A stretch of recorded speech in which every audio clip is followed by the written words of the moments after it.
पश्चिम बंगाल में हो रही हिंसा। ऐसा है कि हमसे थोड़ा समय मांगा गया है, तो वहाँ विधिक कार्रवाई जो है करने के लिए मुझे आश्वासन मिला है कि संविधान की रक्षा हर संभव में की जाएगी और वहाँ जांच की जा रही है। जो लोग जो है इस तरह से अनलीगल असंवैधानिक कदम उठाए हैं, तो हमने जो है तो 2 अक्टूबर 2021 तक के लिए समय दिया है। अगर 2 अक्टूबर 2021 तक भारत को यदि हिंदू राष्ट्र घोषित नहीं किया गया, ईसाइयों और मुसलमानों की नेशनलिटी खत्म नहीं की गई, तो फिर 2 अक्टूबर गांधी जयंती के दिन मैं सरजू जी में जल समाधि लूंगा। क्योंकि देश का विभाजन हिंदू मुसलमान के नाम पर हुआ है और मुसलमानों ने उस समय जो है कहा कि हम हिंदुओं के साथ नहीं रह सकते हैं, हमको अलग देश चाहिए, और पाकिस्तान बांग्लादेश उनको दिया गया जो मुस्लिम देश घोषित हो गया।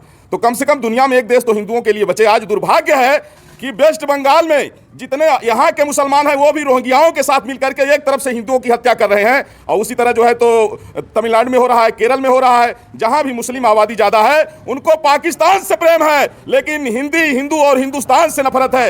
ये हिंदू और हिंदुस्तान के वजूद को मिटाना चाहते हैं। इसलिए अब आवश्यक है कि भारत को हिंदू राष्ट्र घोषित किया जाए, और अगर ऐसा नहीं होगा तो मैं जगत गुरु परमहंस आचार्य पीठ स्थित तपस्वी छावनी राम घाट अयोध्या से हमने इनको 4 महीने का समय दिया है, नहीं तो गांधी जयंती के दिन 2 अक्टूबर 2021 को सरजू जी में जल समाधि लूंगा।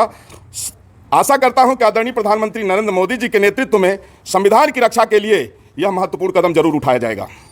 कि जब वहां की स्थिति से पता लगा कि जब वहां राज्यपाल महोदय पीड़ितों से मिलने के लिए गए, तो जिस तरह से वहां के मुस्लिम समुदाय ने, रोहिंग्याओं ने उनके साथ में जो बदसलूकी किया, इससे यह पता लग रहा है कि अब पूरे देश में मुसलमानों की नागरिकता समाप्त होनी चाहिए, भारत हिंदू राष्ट्र घोषित होना चाहिए। नहीं तो 13 बार भारत के बंटवारा हो चुका है और अब स्थिति में भारत नहीं है कि फिर से यह बंटवारा झेल सके। तो इसलिए राष्ट्र की एकता और अखंडता के लिए चाहे जान चले जाए, लेकिन मुसलमानों की नागरिकता समाप्त होनी चाहिए, भारत हिंदू राष्ट्र घोषित होना चाहिए, और इसके लिए हमने 4 महीने का समय दिया है। महाराज जी, अगर वो यहाँ शरणार्थी बन के रहेंगे, जब यहाँ पार्टीशन नहीं हो रहा था, हिंदुओं ने कहा कि नहीं हम भाई भाई हैं, मिल के रहेंगे, तो उस समय जो है 16 अगस्त 1946 को मुस्लिम लीग ने जिन्ना के कहने पर डायरेक्ट एक्शन डे का फरमान जारी किया, जिसमें कई लाख हिंदुओं, कई लाख सिखों की हत्या हुई थी, जिसको कलकत्ता किलिंग के नाम से जाना जाता है। तो जब वो देश बट गया, धर्म के नाम पर बटा, उनको अलग देश मिल गया, और पाकिस्तान बांग्लादेश में हिंदुओं की नेशनलिटी नहीं है, इसलिए हिंदुस्तान में इनकी नेशनलिटी खत्म होनी चाहिए। अगर इन्हें रहना है तो ये शरणार्थी बन के रहेंगे, लेकिन नागरिक बन के नहीं रहेंगे।